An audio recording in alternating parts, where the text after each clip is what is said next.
Altaf Hussain Gujjar, president to Balochistan dairy farm association اور regional president to dairy and cattle association. ہمارا لائے عمل یہ تھا کہ ہمارے اصولی طور پہ تو ہر مہینے پرائز کمیٹی کا اجلاس ہو کے اس کو ریوائز کرنا چاہیے, مگر جو ہمارے سابقے ڈپٹی کمشنر صاحب تھے وہ ہٹ درمی پہ کھڑے رہے. ہم کہا ہم میں ریٹ نہیں دوں گا. پھر انہوں نے ہمیں یہاں تک کہ کہا کہ آپ ایسے کر پانی ڈال کے بیچتے. پھر ہمیں مشورہ دیا کہ آپ ہائی کورٹ چلے جائیں. ہم ہائی کورٹ چلے گئے, ان کی ٹرانسفر ہی ہو گئی. ابھی ہائی کورٹ میں ہمارا جو ہے سب جوڈیشس ہے مسئلہ, وہ بھی اللہ پہ امید ہے کہ انشاءاللہ تعالی جلدی حل ہو جائے گا. مگر مسئلہ یہ ہے کہ 2 سال سے ریٹ ریوائز نہیں ہونے کے باوجود جو ہے چھاپے مارنا اور لوگوں کے پکڑنا اور مہنگائی کا جو طوفان آیا ہوا ہے اس کو نہ دیکھنا. ہماری چیزیں جو ہے تقریباً اگر دودھ اس ٹائم جو ہے 200 روپے کے جی بھی ہو تو پھر بھی نہیں اب فارم چل سکتے. ابھی اس لوگوں نے دی ہوا ہے 111 روپے کے جی. 111 روپے کے جی میں تو چلنا ناممکن ہے. مگر ہم ان کو یہ نہیں کہتے کہ تو آپ ہماری بات مانیں, ہم ان کو کہتے ہیں اپنی لائیو اسٹاک ڈپارٹمنٹ ہے آپ کا, اس کی جو رپورٹ ہے اس سے آپ منگوا لیں, اس کی سجیشن لے لیں, اس کے مطابق ہمیں ریٹ دے دیں. اس میں کوئی پروفٹ تھوڑا سا رکھ کے جو نامینل سا پروفٹ ہو.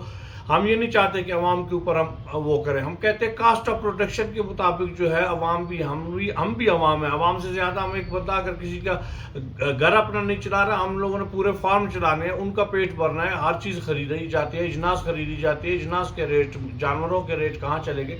ہم ان کو یہ کہتے ہیں کہ ہمیں جو ہے cost of production come is come cost of production کے ریٹ تو دیے جائے کہ جتنے میں ہمیں گھر پہ دودھ پڑتا ہے. مگر اس کے باوجود جو ہے انتظامیہ کی اور ان کی ہٹ درمی ہے, یہ اپنی سیٹیں بچانے کے لیے جو ہے نا وہ کریں. انشاءاللہ تعالیٰ نئے ڈپٹی کمشنر صاحب آئیں, ہمیں امید ہے کہ ہائی کورٹ بھی اس پہ کوئی نہ کوئی ڈیسیجن جلدی لے گی اور یہ بھی جو ہے اس مسئلے کو صحیح طریقے سے. مظاہرہ ہم لوگوں نے کیا ہوتا اس کے خلاف کہ جب تک ہمارا مسئلہ حل نہیں ہو جاتا چھاپے نہ مارے جائیں, وہ نہ کیے جائے. تو 23 تاریخ کو ڈی سی صاحب نے کہا کہ ہم بھی مجبور ہیں, ہمیں بھی جو آپ کا آرڈر ہوا اسی پہ امپلیمنٹ کرنا چاہیے. تو پھر ہم نے کہا آپ ایسے کریں, جب تک وہ نہیں ہوتا تو اس کو نہ کریں.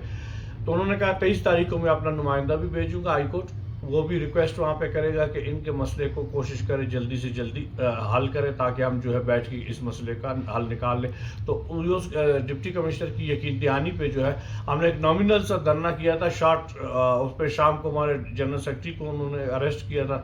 تو اس کی وجہ سے ہم نے جو ہے شام کو کیا تھا. اگر ابھی آگے مسائل بنائے گئے اور اسی طرح رہا تو ہمارا یہ ہے کہ اگر جلدی مسئلے حل نہیں ہو جاتے اور کاسٹ آف پروڈکشن کے مطابق نہیں کیا جاتا تو ہم اپنا جو ہے جانور ریڈ زون میں جو ہے سی ایم ہاؤس اور گورنر کہ ہماری جان تو چھوٹ جائے گی. ہم ڈے بائی ڈے جو لاس میں جا رہے ہیں کہ رک تو جائیں گے, جانور ان کے حوالے کریں گے, کھلائیں پلائیں گے تو وہ خود ہم تو جو ان کو کھلاتے پلاتے ہمارا وہ خرچہ نہیں پورا ہوتا, وہ خود ہی کھلائیں پلائیں وہ لوگ اس کو کر لیں, کم از کم ہماری جان چھوٹ جائے گی.